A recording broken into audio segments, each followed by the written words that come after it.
Saraswati, just kind of to invoke Lord Chaitanya's mercy. I'll just read the English to save time. English translation.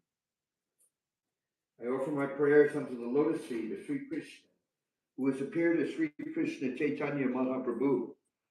His all-encompassing magnanimity is not restricted by worldly bindings. He is adorned with the mood.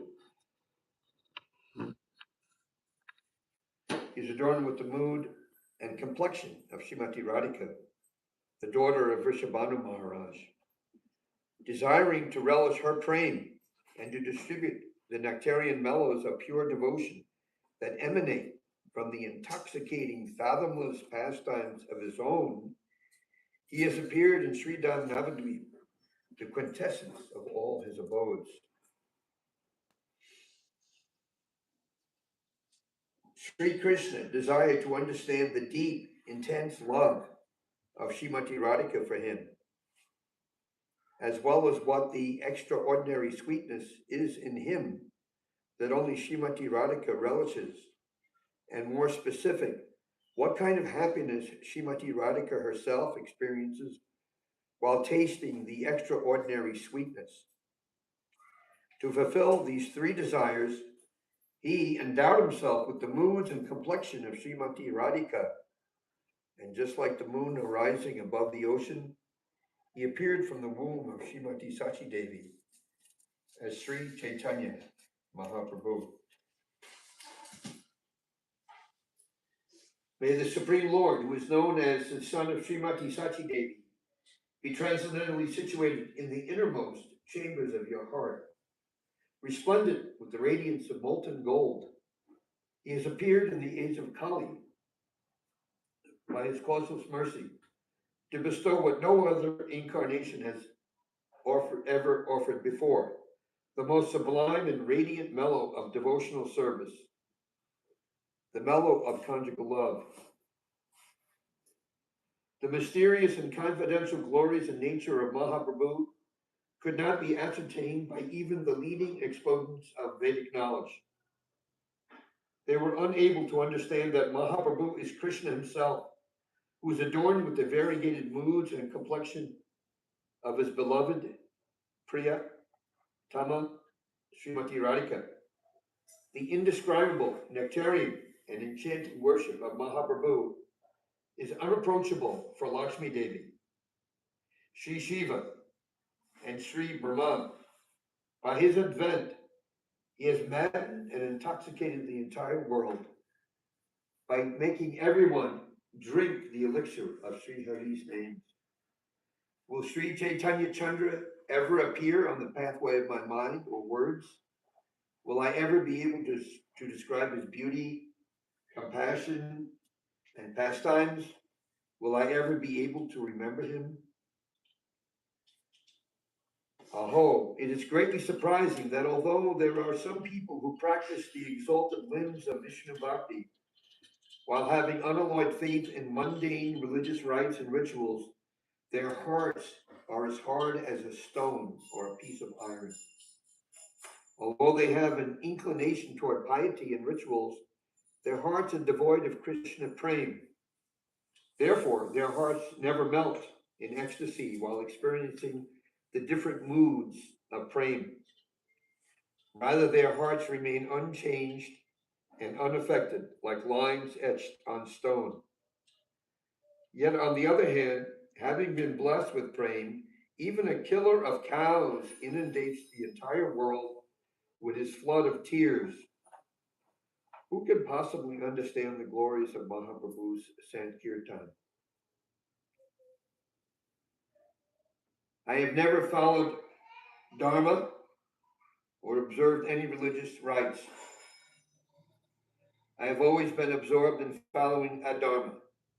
I am bereft of good vision. I have never made a pilgrimage to any holy place that is sacred and sanctified by the devotees. Being devoid of even a scent of transcendental qualities or religious virtues, I can never be counted as being one among the devotees. Although I am fallen and despised, I glorify an indescribable and glorious Lord, who is known as Sri Krishna Chaitanya Mahaprabhu. He distributed the nectar of Sri Hari's rasa to everyone, while he himself danced ecstatically while relishing these succulent mellows of love of Godhead. While loudly singing Sri Hari's names, he would become overwhelmed by the different moods of Srimati Radhika. His golden form would then fall over and roll on the ground. So we see here how humble Srila Prabodhananda Saraswati is. In Krishna Lila, he is Tunga Vidya, one of the eight principal gopis. But here he's presenting himself as a fallen person with no love for Krishna. I'll just read these 8 verses and then I'll continue with my trip. By his appearance, the entire world has been flooded with Sri Hari's names. Having committed a multitude of sins, the hearts of the conditioned souls have become harder than thunderbolts. Yet the waves emanating from the ocean of Sri Hari's names have made the hearts of such stricken souls softer than butter, because the hearts melt in ecstasy while chanting the names of Hari. Therefore, Sri Gaurasundar is my only shelter. The people of Kali Yuga cannot practice the eightfold yoga or the different forms of meditation. Neither can they chant Vedic hymns or practice austerities, nor can they be detached or follow the rules of self-discipline. The statements of the Vedas are unapproachable to them. They cannot follow proper moral conduct. How will they be detached from immorality and from the objects of the senses? But Sri Chaitanya Dev, whose heart is the abode of the essence of compassion, has unexpectedly descended among such people. Therefore, even those who are completely bereft of pious merits have attained Krishna Prem, the crest jewel of all attainments. The confidential and esoteric nature of praying could not be understood by those who had unflinching faith in performing fruitive actions. Neither could praying be understood by those who practice austerities or different forms of meditation. Praying could also not be understood or achieved by renunciation, detachment, knowledge of established philosophical truths, recitation of Vedic hymns, or by logic and counter-argument. Praying was unattainable even to those who were observing single-minded devotion to Sri Govinda. Yet, when Mahaprabhu descended, he unlocked the treasury of the most esoteric aspect of praying and gave such ambrosial praying to everyone by the propagation of Sri Krishna Nam Sankirtan. I offer my humble obeisances to Sri Chaitanya Mahaprabhu, the great abode and apostle of praying. Fie on those who happily and vainly utter Brahma Aham, I am Brahma. Fie on those who are attached to Vedic rituals. Fie on those who perform excruciating austerities. Fie on those who practice the different forms of yoga like yam and niyam. Why should we lament for such animals who are in the guise of men? They are only steadfastly absorbed in gratifying their senses. It is a matter of great sadness that such men have not attained even a drop of Sri Gaurasundar's all-attractive nectar. Srila Prabodhananda Saraswati ki jai.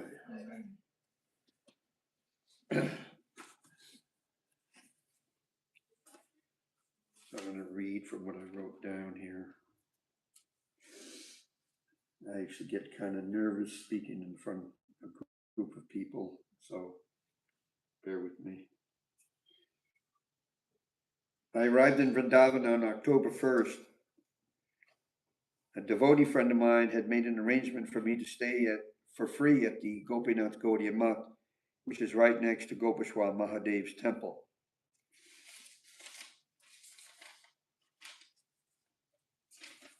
That area of Vrindavan, which is behind Loi Bazaar, is known as Old Vrindavan. It is not as crowded as the area near ISKCON, which is kind of the opposite side of Vrindavan. It's about an hour walk from where I was staying. So um, it's really expensive to stay in Vrindavan, especially during Kartik. It's the busiest time of the year. And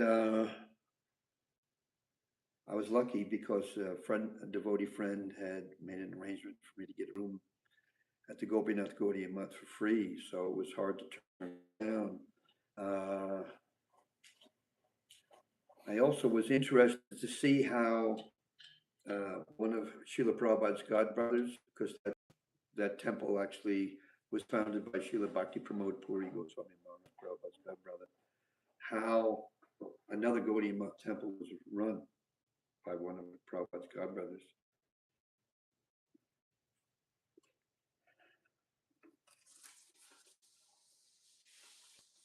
I actually didn't go on many parikrams when I was in Vrindavan. I realized when I arrived in Vrindavan that I had a dilemma. My dilemma was that Srila Bhakti Swarup Sridhar Maharaj was having his morning program at a hotel near ISKCON. It's like 10-minute walk from ISKCON, which was kind of far from where I was staying. And my room was at the Gopinath Gaudiya Math, far from where Maharaj was staying.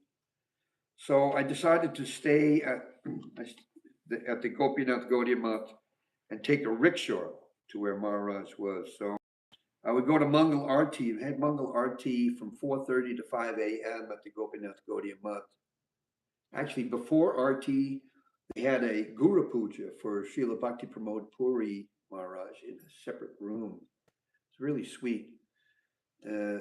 Was one of his disciples had written a 12 glorifying Srila Bhakti Pramod Puri, and that was sung every morning before Mangal Arti. So I would go to Mangal Arti at the Gopinath Gaudiya Math, and the rickshaw wall started like 5 a.m. in the morning.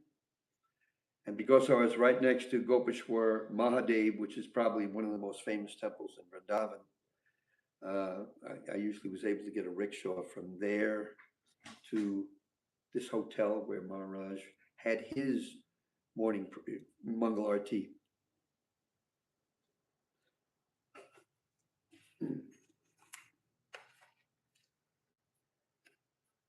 Uh-huh.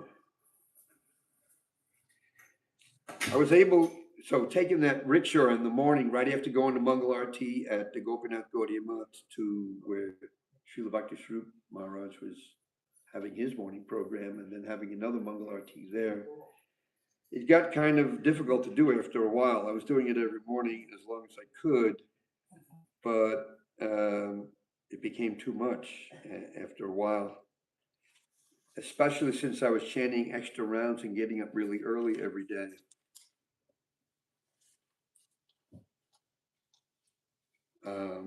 I purchased this book from the Gopinath Gaudiya Math. It's called Divine Lives. It's a biography of Srila Bhakti Siddhanta Saraswati, and there's also an autobiography by Srila Bhakti Pramod Puri in here, talking about his own life. And one thing I was really inspired about in this book, I didn't know that Srila Bhakti Siddhanta had written. Let's see what it says here. I'll just read what it says here. During the time he was present on the earth, our ever most worshipable Srila Prabhupada wrote many letters to his disciples. In most of these, he gave instructions about the chanting of the holy names, Nam Bhajan. So I didn't know that he had written several letters talking about the holy name. So I was really interested in that. A number of these letters were collected and published in 3 volumes as Srila Prabhupada's Patravali. We have collected some of Prabhupada's instructions on chanting from all these handwritten letters. Srila Prabhupada mercifully wrote, "The holy name alone is our life and soul." Mahaprabhu stated that the 9 principal types of devotional activities quickly give rise to prema. But among them, the chanting of the holy name is the most powerful. The proviso to avoid committing offenses to the name is, of course, there. Prabhupada would often remind us that the name quickly bears fruit if we chant humbly, being tolerant of the vicissitudes that face us in life without desiring any honor for ourselves and always being prepared to honor all others. So if nobody minds, I would like to read, just take about 5 minutes to read some of these letters that Srila Bhaktisiddhanta wrote, because I found them very inspiring. And it kind of inspired me to like chant extra rounds being in there in Vrindavan. All auspiciousness comes from the regular chanting of a fixed number of holy names.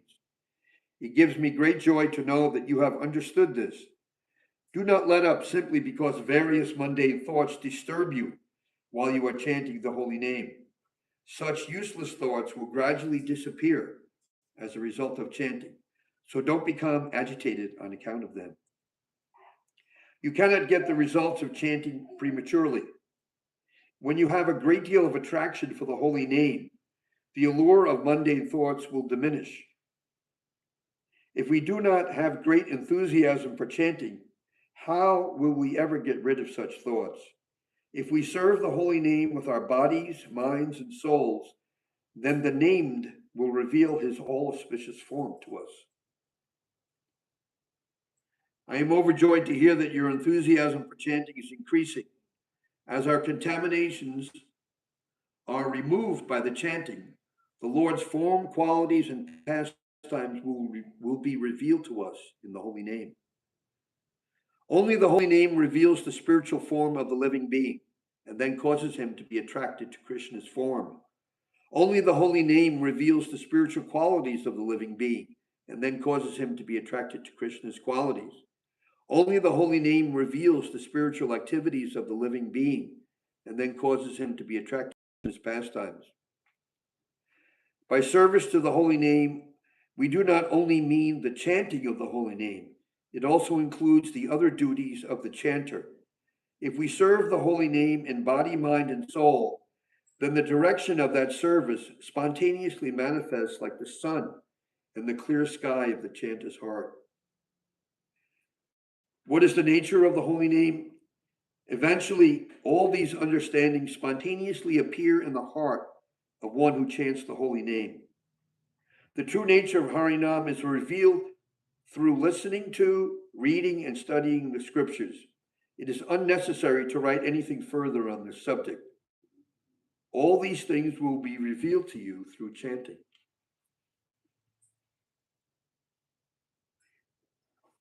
This one is like an eye-opener for me because, the reason we're not experiencing Krishna Prem when we chant Krishna's name is mainly because of offenses. So Srila Bhaktisiddhanta said something very encouraging here about that. He said, if you wish to give up offenses while chanting, then go on chanting constantly and the offenses will stop. Sriman Mahaprabhu gave all his powers to Rupa Goswami. So pray to Rupa and his followers and beg them to bestow Mahaprabhu's mercy upon you. You should especially pray to the personified name to make you worthy of serving him. Through the Lord's name, the Lord of the name, Nam Prabhu, will take up residence in your heart. Of all the means of avoiding the association of the unholy, the best is to increase the amount of japa that you are doing. So take to this. If you chant a lakh every single day, then offenders to the holy name will not be able to create a disruption in your spiritual life. Make sure that you set aside the time needed to chant a lakh of names every day. The Lord and his name are one and the same entity. For those who continue to make distinction between the Lord and his name, it is absolutely necessary to associate and serve those devotees who are expert in bhajan, for only in this way will the contaminations be removed from their hearts. Just a couple of more letters here. The Lord and his name are one and the same entity. Chanting the holy name and having a direct vision of the Supreme Lord may appear to be two different things, but in actuality, they are one. Liberated souls consider the holy name to be their object of worship. Study holy literatures like Chaitanya Bhagavat, Chaitanya Charitamrita, Narottam's Artana, and Prema Bhakti Chandrika, and Bhaktivinod's Kalyana Kalpataru. You should know that the true fruit of meditation and deity worship is the chanting of Krishna's name. Even if you have little taste for it, if you continue to chant the holy names with respect, then you will be able to learn that both Mahaprabhu and Krishna are not different from their names. Before everything else, worship the spiritual master, then Gaura, and then Krishna. Chant the holy names according to a fixed number. Gaur and Radha Krishna are the same entity. One should not make any distinction between them. Gaur is Krishna. As you get to know them, as you realize this, you will receive their blessings. Nothing can compare with the mercy of Lord Gaura Sundar. There is no limit to the sweetness of Lord Krishna Chandra. This last one. Do not be preoccupied with the end result of chanting. Rather, chant Krishna's name constantly with patience and forbearance. The Lord will surely not sit silently and do nothing. Gaur will certainly reward every practitioner according to the nature of his practice. Service to the Lord is called bhakti. You can also know that uttering the name of the Lord is devotion. As you run your hands over the japa mala, think that you are touching Lord Gaur Sundar's lotus feet. That is the way you should chant. Yeah, very powerful instruction by Srila Bhaktisiddhanta.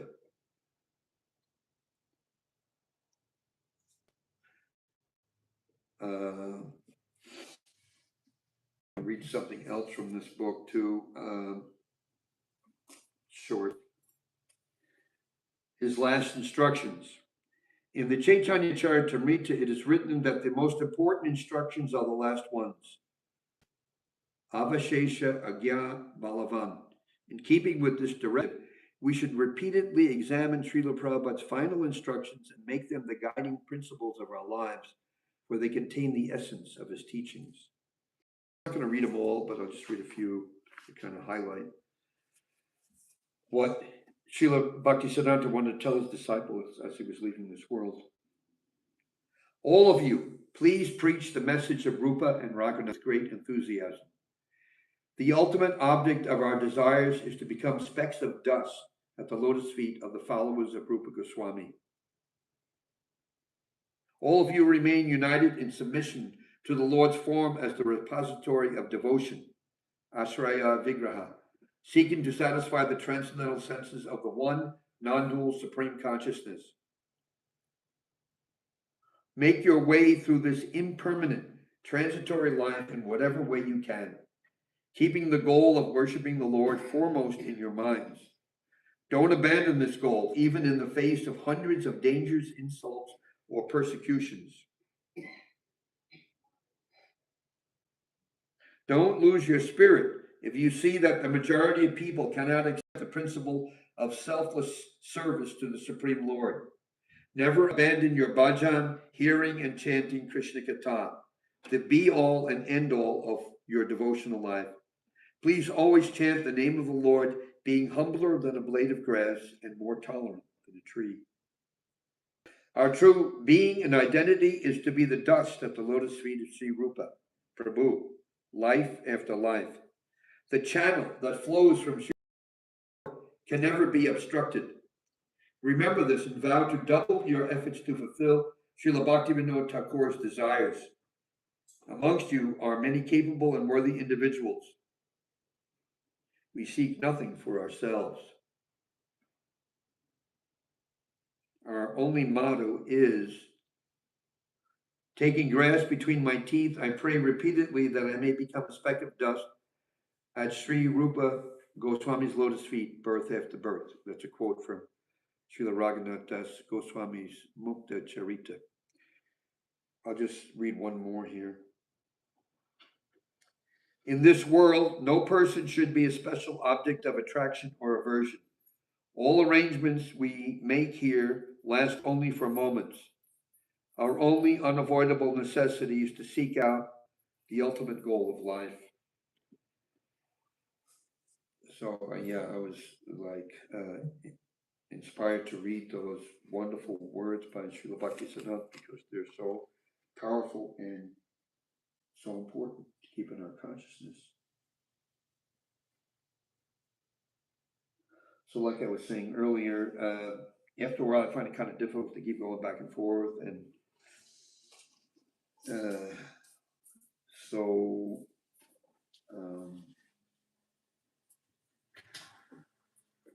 I also was also feeling I had a golden opportunity to see how Prabhupada's godbrother Srila Bhakti Pramod Puri, how his much was run. Everything about the temple was awesome and amazing. I was going to Mangal Arti and Shine. That's the evening one. They call it Shine. 6 o'clock. I was going to those RTs every day. Most of the devotees there are Bengalis, like 70–80% of the devotees are Bengali. And the kirtans were ecstatic. Many of the bhajans they sang were the same as in Srila Gurudev's temples. So their Mangal Arti, I couldn't follow it because they were singing a song that I was not aware of. But after that, they were doing bhajans. Like kirtan, there was actually kirtan going on all the time there. There were devotees doing 24-hour kirtans in the back. When you walk in, so the way it's set up there, they have these two huge doors, like really thick wood on the outside, the entrance. And you come in, there's like an open courtyard. And if you go straight a little bit to the left, you'll see a 300-year-old Hanuman deity there. Before you get into the courtyard, there's an open courtyard. We have these beautiful birds. They look like sparrows, but they actually look more beautiful than sparrows. And they have chipmunks or squirrels. They're not really squirrels. They something like chipmunks, but they're cute. They were everywhere. So that's that big courtyard, and to the left of that big courtyard, with trees and tulsis on the corners of this square, each corner of the square. On the left was the temple where they had the Guru Puja for Srila Bhakti Pramod Puri in the morning. They had his bed in there, and the same pujari was doing the arti every morning. And then there was bookcases there where Srila Bhakti Pramod Puri Maharaj's books, and there were pictures of the Guru Parampara there, and E.C. Bhaktivedanta Swami was there also. So that, like I said before, that Guru Puja was going on from like 4:15 to 4:30, and then 4:30 to 5 was the Mangal Arti. And then right after Mangal Arti, they continued to do bhajans. And same as the bhajans we do, When I first got there, Sripad Badayan Maharaj was there. He's the current acharya.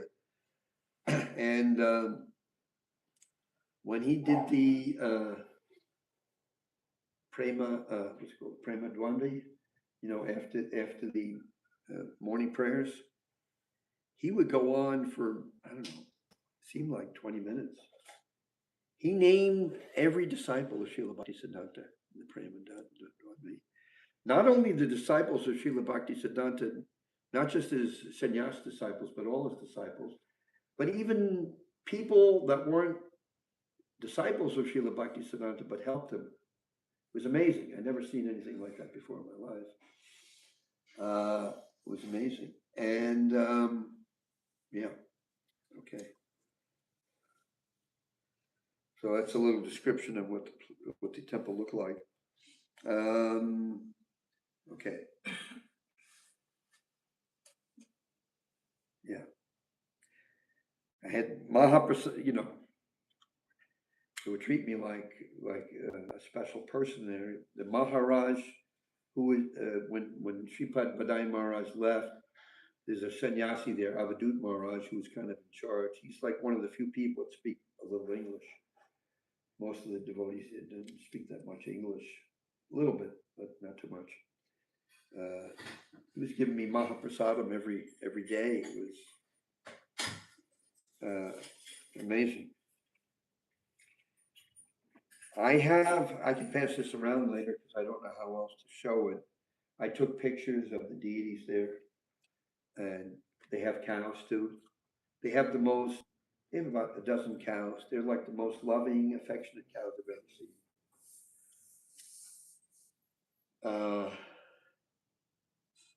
And the pujaris that dress the deities were dressed so gorgeously every day. Amazing. So it was very attractive being there, and yeah. Okay.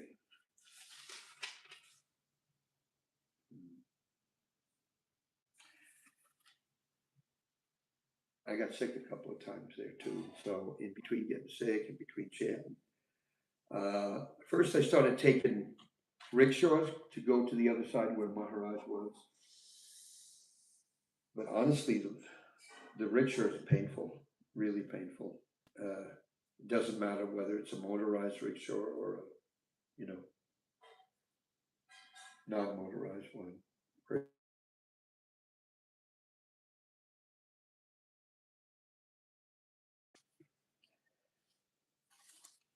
I did manage to go on a few parikrams though.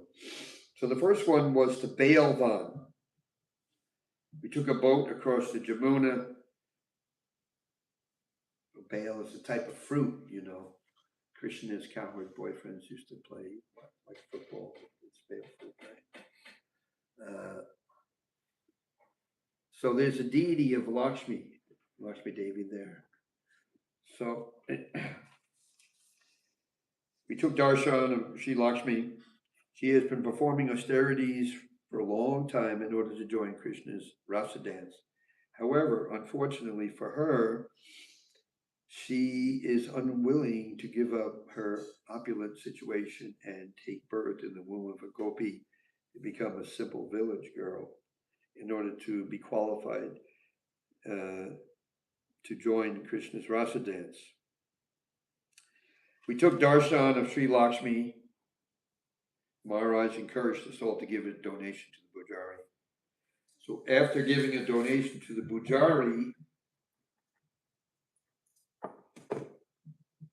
gives you a coin back from Lakshmi Devi. So I don't know if it's going to help or anything, but I keep it in my bead bag.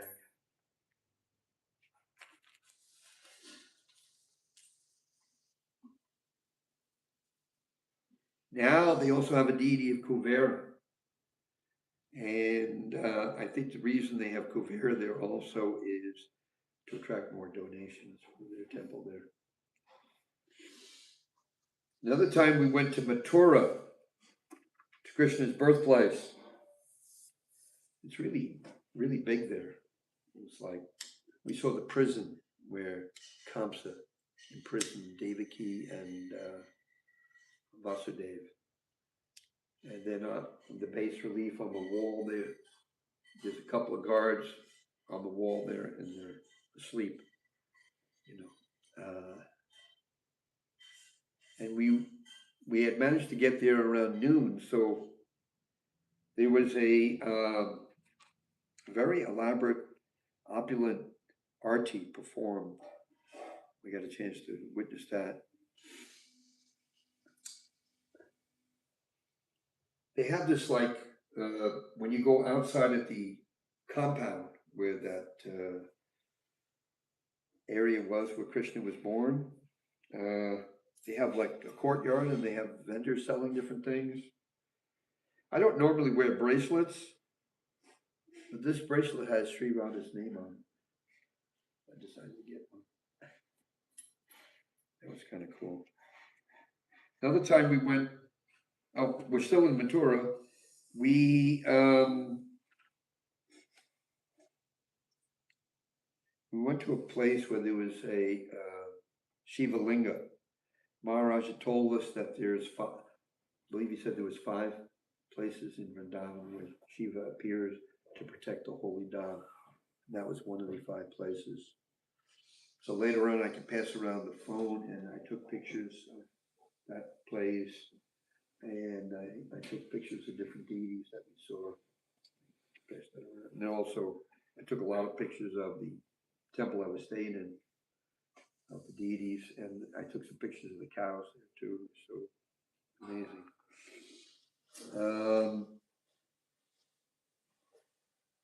Let's see. Okay. Oh, yeah. I'm not exactly sure of the time frame, but one of the trips coming back to where we got the boat started from, we stopped and took darshan and Jamuna and Yamaraj. That was pretty cool.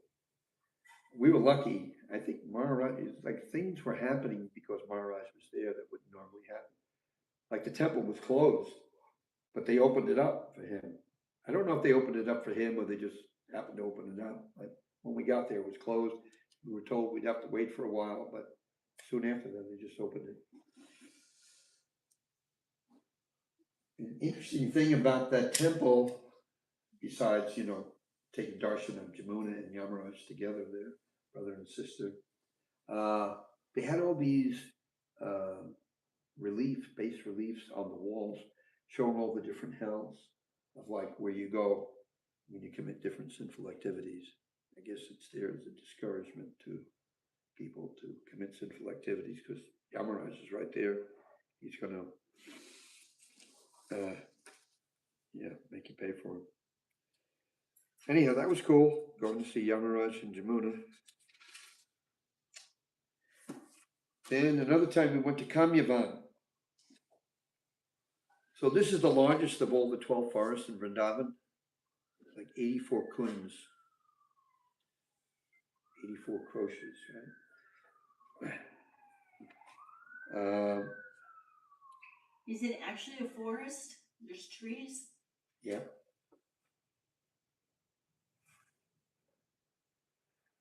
They also have a deity of Lord Shiva there. That's one of the other 5 places where Lord Shiva is guarding the holy Dham. We went to a temple, it's called Bhojanastali, where Krishna and Balaram would take their meals. Krishna was 5 years old at the time, and there's an impression in the stone of Krishna and Balaram's thali. Balaram's thali is a little bigger because he was older than Krishna. Maharaj said, if you go to this place, you'll be very happy. Just being there. That was pretty cool. And we went to another place where we saw Krishna's footprint in the stone.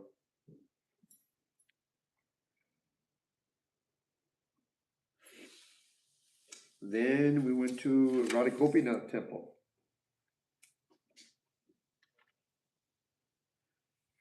And that's also the place where the original Tulsi Devi deity is. So when Aurangzeb was coming to Vrindavan to destroy the Gaudiya Math temples, the Rajput kings from Jaipur, they were taking the deities to Jaipur and other places near Jaipur to hide the deities. And this one Rajput king was going to bring Tulsi also. But the night before he went there, he had a dream. And in the dream, Tulsi Maharani appeared to him and said, don't take me, leave me here. So she never moved from there. She always stayed there. And Aurangzeb never went there.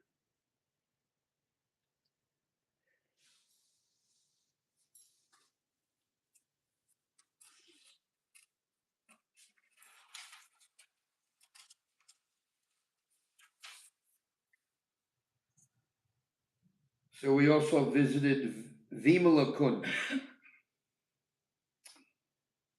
At that, some time ago, it was when Krishna was present, I don't know exactly when, but there was a king named Bhimala. He had 6,000 wives, but no children. Interesting, huh? So he wanted children, and he found this sage, Vulkya, and by the blessing of this sage, I don't remember, Maharaj told us how many daughters he got. It was a lot, it was in the thousands. I don't know exactly how many, it was a lot. So when they became of marriageable age, he didn't know to whom to give his daughters to marry. And someone suggested Krishna, because this was done secretly, because Krishna didn't want the gopis to find out, but they found out anyhow. You know, you can't keep any secrets from the gopis. And, but, you know, it didn't stop Krishna from marrying. So what the king did is he wrote a letter and he had an emissary find out where Krishna was. He didn't know where Krishna was. He knew he was in, but he didn't know exactly where. So the emissary met Bhishma Dev on the way, and Bhishma said, I know where Krishna is. And Bhishma Dev brought the emissary. And when Krishna read the letter, he came to Kamyavan to marry all the daughters of the king. And they wanted to dance with Krishna.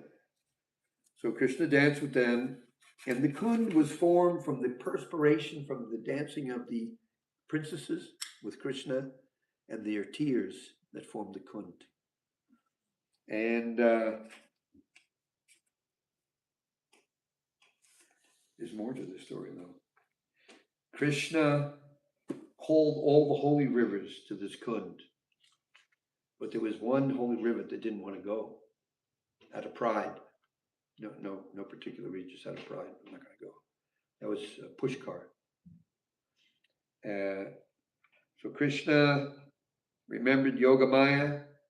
When he remembered Yogamaya, a strong current of water shot out of the earth, and a beautiful young girl, Kishori, appeared from the sacred current and sported with Krishna in those waters.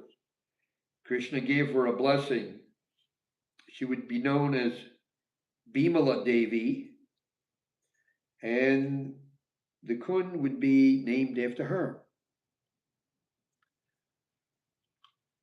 So Maharaj told us that whoever bathes in that kund will be free from all disease.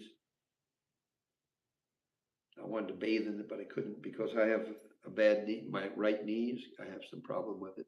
And it was slippery, the last kind of couple of steps before you get into the kund. So Maharaj told me not to go because it was too dangerous. But it must be pretty cool to bathe in a kund with get cured of all disease. There was a temple of Radha Govinda there too. There's also maybe I can pass this around while I'm talking so you can see what I'm talking about. Went to a place called Salani Shila. That's where Krishna and the cowherd boys used to slide. So Maharaj slid there, and the devotees thought they'd have to catch him coming down, but he just slid down and it was nothing like, he just landed easily. He went and did it a few times. Let me pull up the photo so I can pass it around. Devotees can look, because I have a picture of Maharaj sliding down. I have a picture of Tulsi Devi, Radha Gopinath, Radha Govinda. Let's see.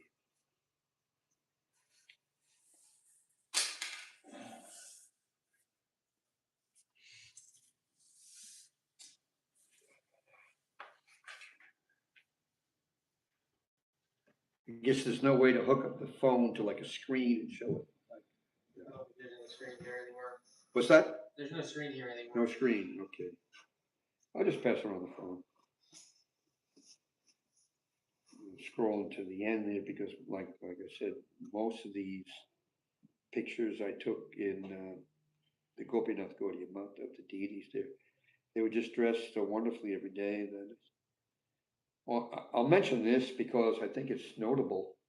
They have these huge Gornitai deities. They're like almost like life size, like almost, they got to be at least 4 feet tall. And they're made out of wood. They have their hands down, like giving full benedictions. there's a sign over where they're situated, saying that these deities were installed by Virachandra, Nityananda's son. So ancient deities. So there's a main altar, and then to the left of the main altar is Gauri Tai, and on the main altar there's a big, you'll see when I pass around, there's a big deity of Giriraj. He's got long hair, and he's got a beautiful crown, and he's got these big red lips, and he looks totally awesome. And then above him, there's a shelf, and on the left of the shelf is, they call him Dauji Maharaj. They claim that he's the oldest Dauji in Vrindavan. That's kind of cool. And then on the same level, if you just follow over to the right, like I said, Giriraj Maharaj is in the center. On the left is Gauri Tai, and on the right is Radha Govinda. Radha Govinda deities were worshipped by Tapan Mishra and later by Raghunath Bhatta Goswami. So there's a lot of ancient history there. How, I'm not exactly sure. There were some great souls, long time ago, maybe 100 years ago, and they came into their possession and they were handed down, and then Srila Bhakti Pramod Puri Goswami got them eventually. Okay. So then there's also Jagannath, Baladev, Subhadra. And then so that's the main altar. And then to the left of that, there's another altar, and there's a deity of Radha Gopinath, and there's also Jagannath, Baladev, Subhadra again. And there's this beautiful Shila, like this big, Nrsimhadev. His mouth is open. He's got these beautiful whiskers, and he looks totally awesome. I'll tell you a little story. Just before I went to India, my doctor wanted to see me to make sure I was okay for the trip. I thought that was pretty cool because doctors don't usually do stuff like that. But I've had a long-standing relation with her. I've been seeing her for over 10 years, and she's very personable. She asked me to pray for her parents. She said her parents were not well. So when I left her, she gave me like $20 as like a donation for my trip. I used that $20, converted it into rupees, and I asked one of the pujaris if he could do a puja for her parents. So he did it to Lord Nrsimhadev. He said, tell your doctor, I haven't seen her yet, but I think I'm going to see her soon. He said, tell your doctor that her parents are fine, and not only her parents, but the whole family is going to be healthy and happy. Sounds pretty cool.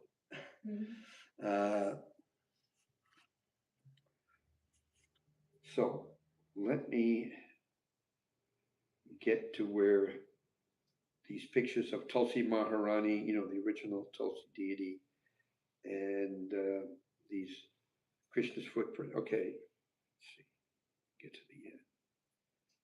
And then devotees can pass it around and they can kind of go from the end back and look at the pictures. So, this temple of Radha Gopinath, they had the Rasa Lila on the ceiling.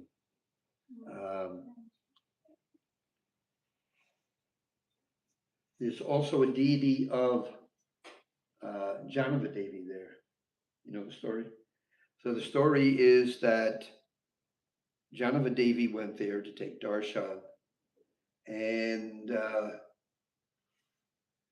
when she was going to leave, she felt like she was being tugged back, and she was thinking, who's tugging me back there? It was Krishna tugging her to be a deity there.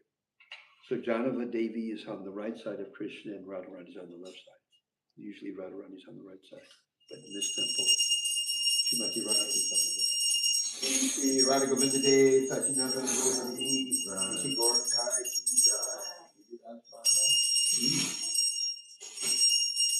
So, yeah, let me get to the end here. And,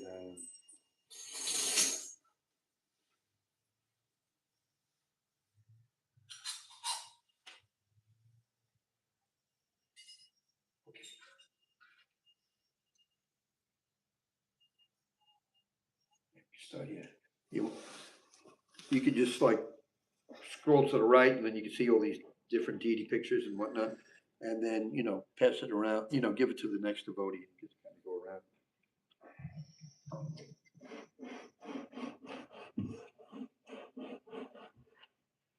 So my original intention when I went to Vrindavan was to go on parikram with Maharaj to all these places. But you know what? Even if I were closer, and I spoke to Vrinda Didi when I arrived, she said right away, she said, "Oh, you're too far away. You won't be able to go with Maharaj." And I was thinking, she's exaggerating. I could just take a rickshaw over there and be there. But she was right. She was right. But I also feel even the times I did go, I was like lagging behind because I had a bad knee, and I'm just older too. I just can't move as fast as these younger devotees. And Maharaj, he moves fast. So, and I also felt that because I got this free room at the Gopinath Gaudiya Mutt, and it was like an area of Vrindavan I had never really seen before, because unless you kind of go behind Loi Bazaar, what they call Old Vrindavan, you don't really know about it so much. I was in walking distance to Radharaman Temple. Just a short distance from where I was, there was a Gaur Gadadhar temple. They have Gadadhar's tooth there, Danta. And then of course, being right next to Gopeshwar Mahadev was pretty cool. I wanted to go there like a lot, but you know why I didn't? I'll tell you. As soon as you walk in, right, you see some Westerner. As soon as you walk in, I had a lot more. I have all these threads that Rockies, what are they called? Rockies. Tying around. They tie it around you right away for protection. But of course they want donations, which is okay. But I mean, they just overboard, They see a Westerner and, their ship came in, they answered to all their prayers, So, yeah, so I was a little like discouraged from like going there. I wanted to, but they're always like hitting me up for the donations. I mean, I did give it. I actually announced it for Gopeshwar Mahadev on the full moon. That was really cool. But I just couldn't go every day, even though I was right next door. I had to go, but couldn't go every day because just just a constant, rupees. But it's not only, of course, he's only Gopeshwar Mahadev in the evening. If you go in the daytime, he's Mahadev. But in the evening, he's dressed up as Gopeshwar Mahadev. It's not just Gopeshwar Mahadev. They also have, if you go behind, just behind where Gopeshwar Mahadev is, there are deities there that they claim are 5,000 years old. There's a deity of Hanuman. There's a deity of Mother Parvati and Ganesh. And there's also a deity of Annapurna, extension of Durga Devi, I suppose. And if you do a puja there, it's supposed to help your family members, your parents. Anyhow, I just felt like kind of like Krishna was giving me an opportunity, especially since I didn't have to pay any rent. I mean, I gave donations. I gave donations to the cows. I actually spent more time with the cows than anywhere else there. They were just so loving and affectionate. I never saw cows that affectionate. You'll also see pictures of some cows there too. There's one calf there that was a month old, and a few that were like 2 or 3, 4-month old. The 4-month-old one was kind of hard to handle, because one brahmachari would go, the calf would drink milk from his mother, but if the calf was drinking too much milk from the mother, he would try to take him away, but he had to like wrestle with the calf in order to get him away from his mother. because he had to milk the cow too. All the milk preparations that they served, curd and other milk preparations in the temple were all from the cows, the milk they gave.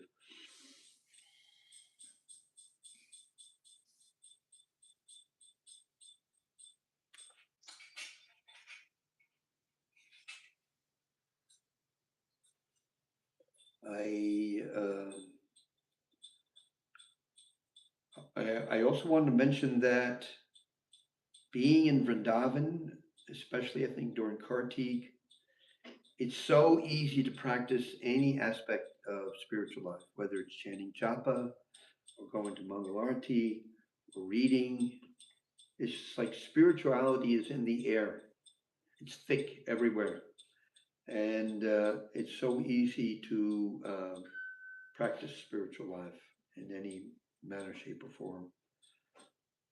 So I think it was a real blessing being there. And even though I didn't go on that many parikrams, I really enjoyed the ones that I did go on. And Maharaj was saying about the prayers we were singing in the morning. We started out with the Vandeham, of course. After the Vandeham prayers, then the Vaishnava Vandana, all right. And then after that, because it was during Kartik, we sang the Damodar Astakam prayers. But first we sang the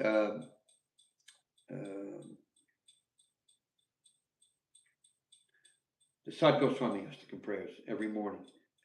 And right after the Sad Goswami, we sang by Srila Rupa Goswami the prayer to Chaitanya Mahaprabhu and Nityananda. Because on the first day, Srila Bhakti Swarup Sridhar Maharaj was saying, it is by the mercy of Srila Rupa Goswami that we're here in Vrindavan and that we even know about these holy places and being able to be there. So we'd sing every morning Chaitanya Astakam, Nityananda Astakam, the Damodar Astakam, then the Sri Nandanandana Astakam, and of course the Radha Kripa Katava Stavaraj Astaka prayers also. So that was really sweet. I had more to share with you, but it's kind of it. Thanks for being attentive, and I hope something was inspiring. I just wanted to add, Yeah. where Dant Samadhi is, Gadadhar Pandit's Tooth Samadhi. Yeah. Right there across the street, Hemalata Thakurani Samadhi. There's also Gopal Guru Dhyan Chandra there too. That corner of Braj, right where those are all going on, is permeated with the vibes of Astakal Leela Smaranam, because Dhyan Chandra Goswami and Gopal Guru Goswami, well, Dhyan Chandra Goswami, he was the one that systemized the pattern of meditation around the clock for Vaishnavas who were doing that type of bhajan. It's from him that we get all of that.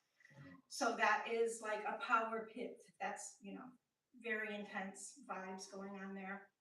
I think I must have unknowingly gotten some of those vibes there because I was really inspired, being so close there. Yeah.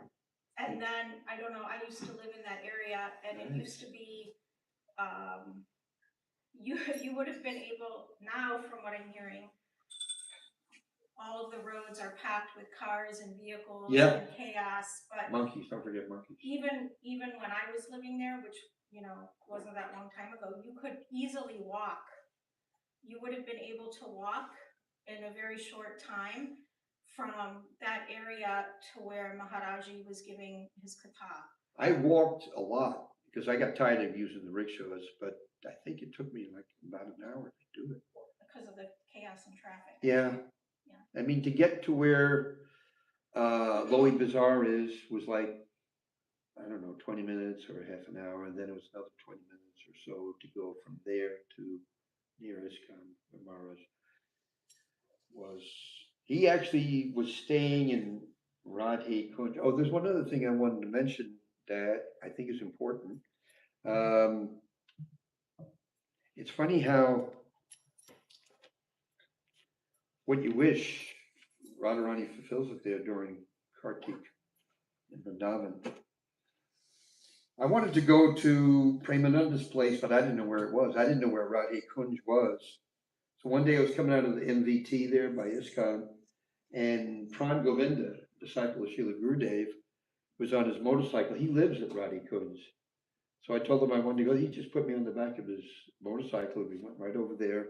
And what I wanted to show everybody, we can pass this around and everyone can take a look. We have a little time. This is new. This just came out. This was 8 years in the making. It's called Sri Krishna Chaitanya Mahaprabhu Swarup Darshan. These are all prayers to Lord Chaitanya Mahaprabhu from different sources. And I'll just read a couple of the part headings just to give you an idea of what's in here. So it begins with Mangalacharan, of course, and then after that, Praman. So the proof of the Lord Chaitanya is the Supreme Personality of Godhead. And part 3 is Sahasra Nams, 1,000 names of Lord Chaitanya by Rupa Goswami, by Kavi Karnapur, by Narahari Thakur. There's even 1,000 names by Lord Shiva Tagore. How cool is that? Then part 4 is called Grantha, different books. That's what I was reading from before, the prayers of, or the book, Srila Prabodhananda Saraswati Sri Chaitanya Chandramrita. There's also, you were talking about Dayan Chandra Goswami, Sri Gaura Govinda Archana Smarana Padadi is in here. Sri Rupa Chintamani, Sri Gauranga Viradavali, Gaura Bhagavatam Amrita by Sri Srimad Bhakti Sarvasva Govinda Maharaj. Then part 5 is 100 names of Lord Chaitanya's stavas and stotrams. I mean, I've never seen anything like this. Part 6 is Astakams, Bhajans. And then part 8 is Nama Tattva. And there's appendices on the back. You can also pass this around so devotees can take a look at it. And this is really cool.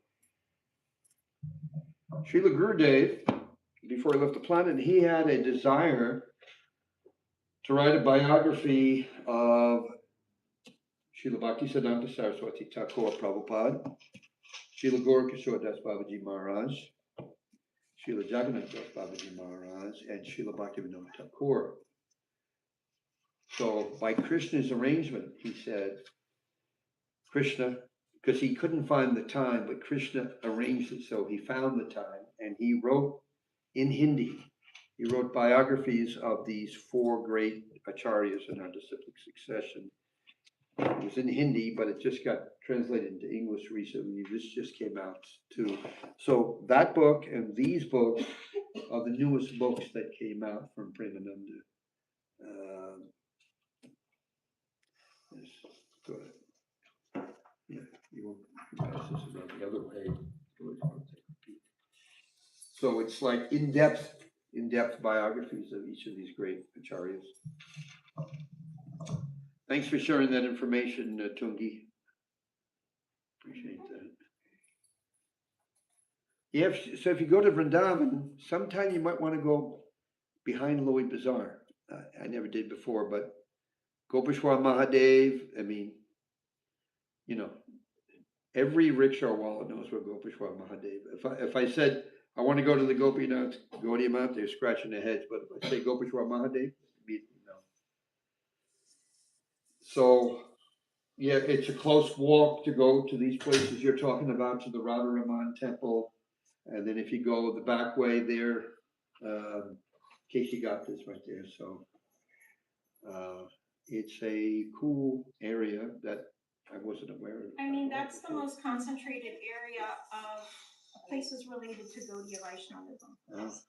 So generally that's, Gurudev's disciples, when we were living in Vrindavan, after living in Mathura, when we moved to Vrindavan, that around that whole area from Seva Kunj to like Gopishwar, Gaudiya Math, that was where we would all stay. When rooms in Brajabasi's houses. Yeah, so I encourage devotees, next time you go to Vrindavan, if you're not familiar with that area, to visit. I have a little gift for everybody here. I have some dirt from Srila Rupa Goswami Samadhi. Dirt. You can call it dust, dirt, whatever you want, but, you know, Oh, it's transcendental. It's spiritual. it's dust, not dirt. Okay, I'm not gonna argue with you. You can either eat it or put it on your head. Be some dust. No dirt for you, we just give you dust, okay? I'm just trying to make you laugh, Roy. Keep trying, okay? I know, We'll stop now. it's not easy. We have a different sense of, yeah, Yes, please. we have a different sense of humor than you know. You got some room.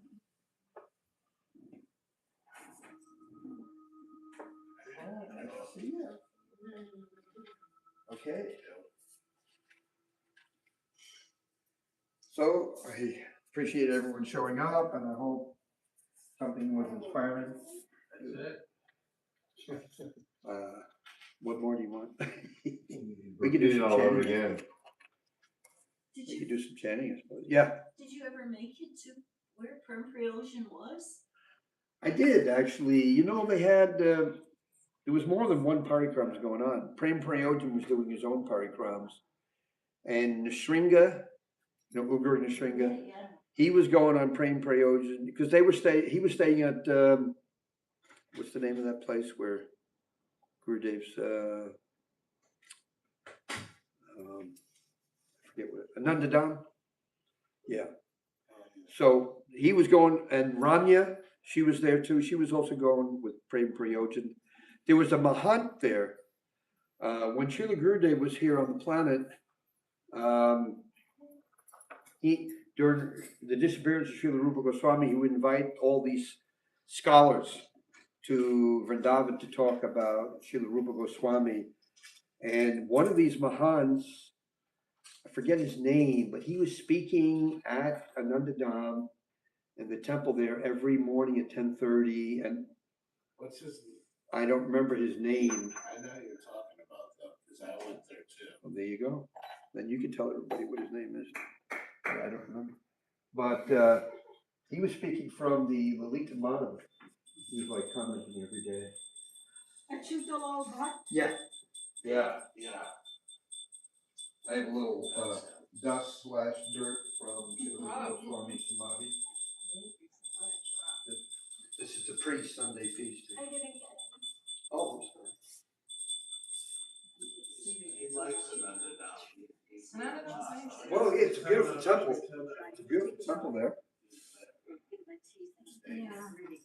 I think they just had they had the anniversary of when those TVs were installed this year. They had a big program there. Yeah, there's so many wonderful places in Vrindavan. They're everywhere, actually, you know. So many things going on.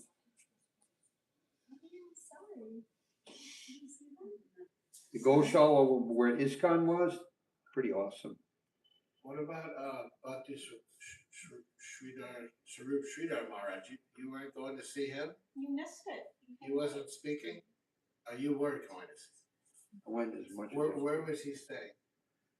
I don't know exactly because he wasn't staying at the hotel where he was speaking. He was staying at Radhe Kunj, but I don't know exactly where. He would walk in the morning. He would walk from where he was staying to the hotel where we would have the Mangalarti in the morning there. Did you go to at Radha Govind Mandir? They have the Yoga Maya Thakurji. That's you have to squeeze in there. You walk up the stairs and then you have to squeeze. Where's that? Radha Govind Mandir. Where? It's near where you were staying. Oh, really? I didn't know about it. You know the original Radha Govind Mandir, the original one. I didn't know. No one told me. So he was only speaking in the morning, didn't he speak No, in the day? no. In the morning, actually, he wasn't speaking in the morning. We were doing Mangalarti and then some Astakams. And then depending on where we were going, sometimes we went to like temples right there in Vrindavan, you know, like Goswami's temples. So I was going with him then. He spent like the first week, I think, in Vrindavan, then a couple of days in Barshana, and then Govardhan. In the evening, he was talking, giving classes in the evening. And that was at that hotel you were talking Yeah, about? Okay. I guess they rented, they had a big space, you know, just to the right of the entrance of the hotel. And there was an altar there. I mean, they had to share it with somebody else. I mean, somebody else was doing their worship at a different time. I saw him as much as I could. He always gives really, really sweet guitar, Yes, he does. especially in the ballad.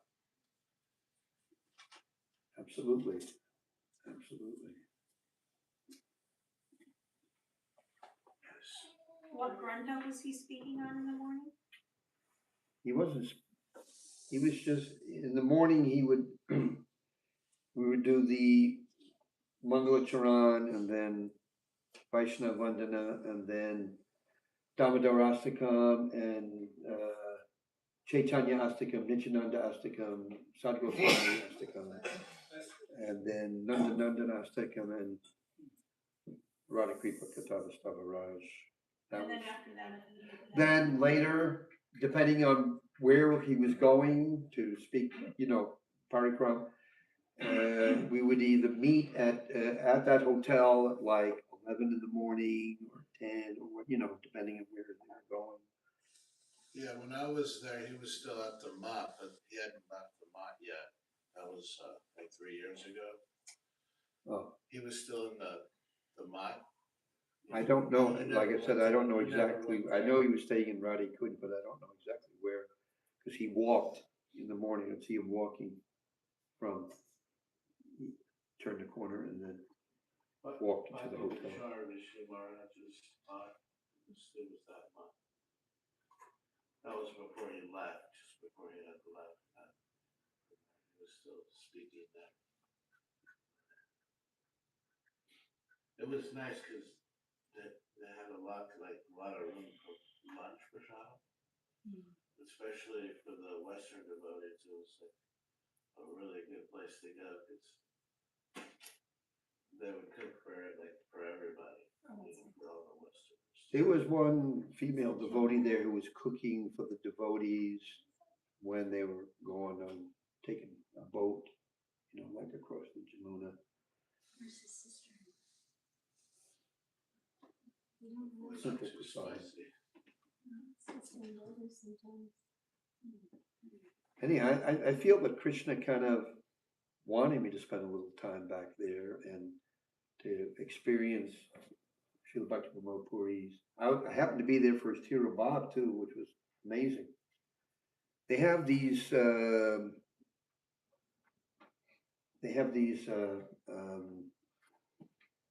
murtis on the altar. One of I think brass. Srila Bhakti Siddhanta on the right side of the altar, and on the left side is Srila Bhakti Pramod Puri. So they had a grand festival for him on his Tira Bhav. You're passing them around. These are new books. Yeah, I bought those books. These are the latest books that came out. These books were written by Srila Gurudev some time ago. He wrote them in Hindi and they were just translated into English. Biographies of these four great acharyas. So those books and that red book that's going around with the prayers to Lord Chaitanya, these are the newest books that just came out.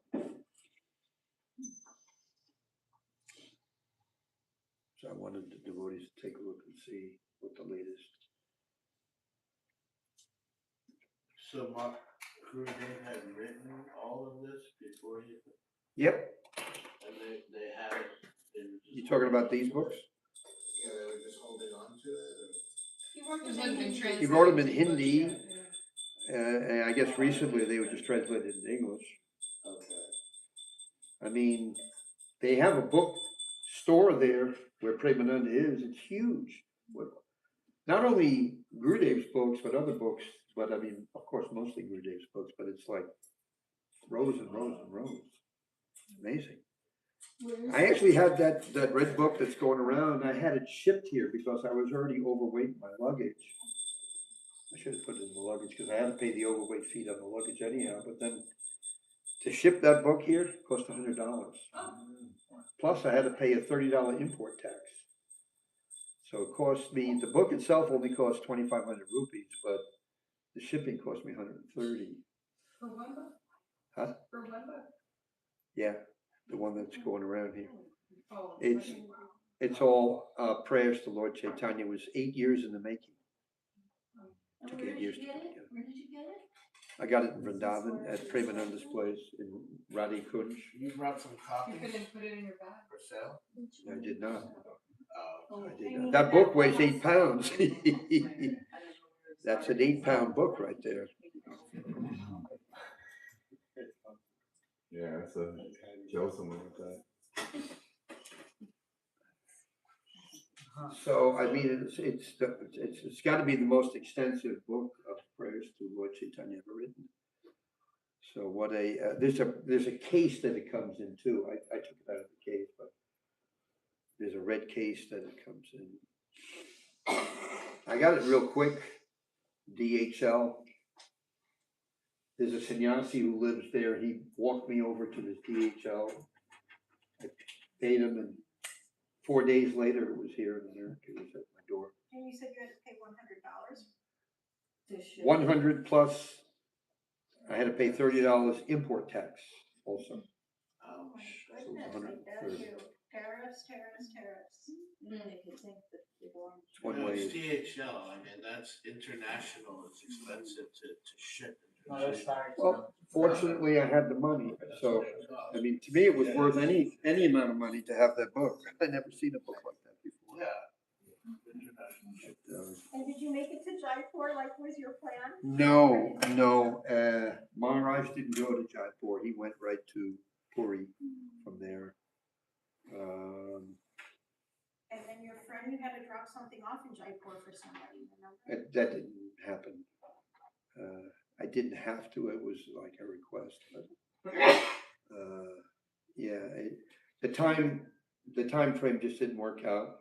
I was meeting a devotee that I had known a long time, who lives in Vrindavan, and she showed up just a few days before I left. I left on the 8th, and she showed up on the 4th.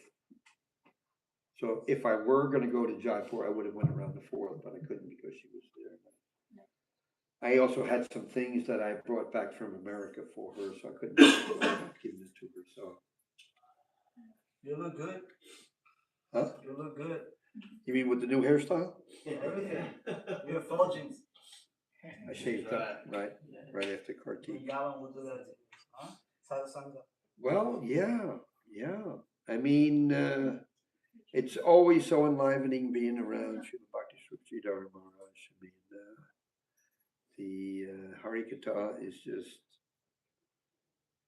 I know. you just want to keep drinking it through the ear, you know, it's just so enlivening. That's our life. Yes.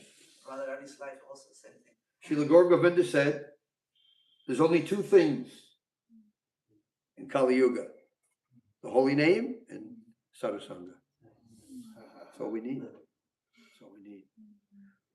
The holy name, we really need to understand how important the holy name. This is the only disease actually in Kali Yuga is thinking that we're this material body. And the only cure for that is the holy name. And in Kali Yuga, Krishna's name is more powerful than Krishna himself. And then those beautiful quotes that I read by Srila Bhakti Siddhanta about the holy name, and so enlivening about how much mercy we can get and how potent, and just pray to the holy name itself, and Krishna's name, form, qualities, everything will be revealed as we chant. So, Radhanam Paramasukadaya. you know, Sripad Bhadayan Maharaj mentions in one of his books that 100 names of Krishna is equal to one name of Radha. So why don't we just chant Radha's name? Why are we chanting Krishna's name? We do chant Radha's. Only. Why don't we only chant Radha's name and Because not it Krishna? pleases Radha. So the reason is because if you're sick, you can go to an Ayurvedic store and there's all these different medicines. But unless you have a doctor to tell you which medicines and what dosage to take, it's not going to help you. So the doctor is Chaitanya Mahaprabhu, and the prescription is the Hare Krishna Mahamantra. Well, Prabhupada said that many times also. Okay. How would you say anything different than what Lord Chaitanya said? Did you get a chance to go to Varshavia? I did. I went with Sripad Bhadayan Maharaj. You can't believe how fast he walked up those 100 steps. I probably wouldn't have gone if I'd known there were 100 steps. Because I have a bad knee, on my right knee, I could hardly walk, it caused me pain. And he just flew up those steps. And then when he got there, he did a quick because he did 30 days of parikram in 7 days. So he was doing 3 times the amount that everyone else was doing every day. And so he went up those steps like a racehorse. Then he went around, took darshan of Radharani, and went around the temple, then went right back down. So, trying to keep up with him is like, it's not easy. He's got a lot. I can't keep up. Huh? I can't keep up. And yeah, Same thing with Srila Bhakti Swarup Sridhar. He's fast too. He's really we're fast. all fast. But to jog to keep up with Guru. It's the spiritual energy. Prem Prayojan, he definitely has an effulgence about him, No doubt about it.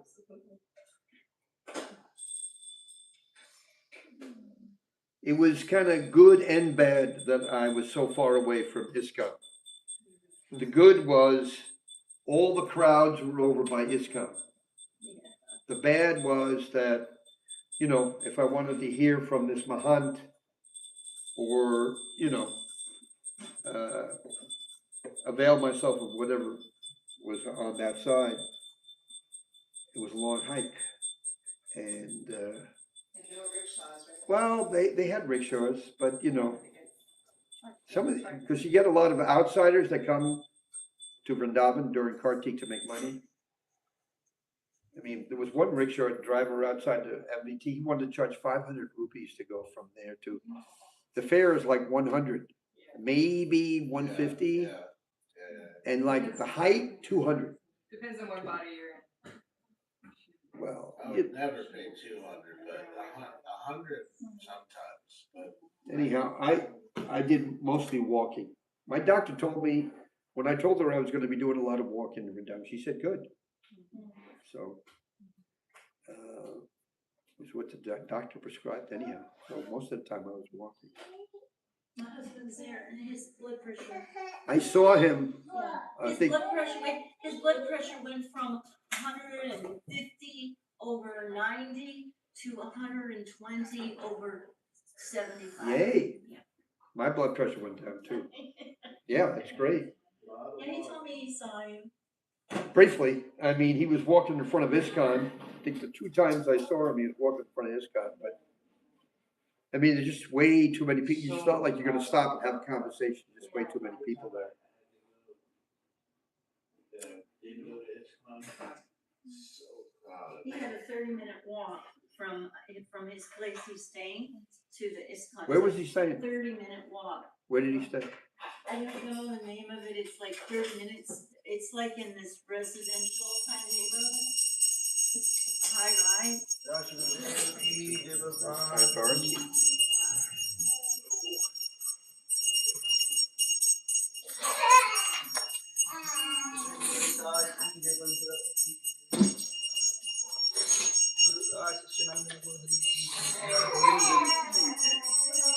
Here's a little dirt from Shivarupa.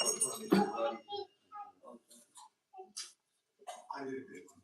You did. It was very cool. Yeah, greedy.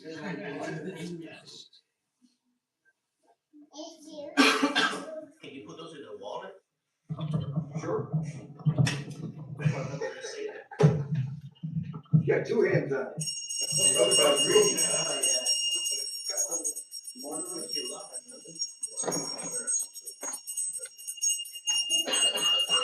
Hey, what are you gonna do with that?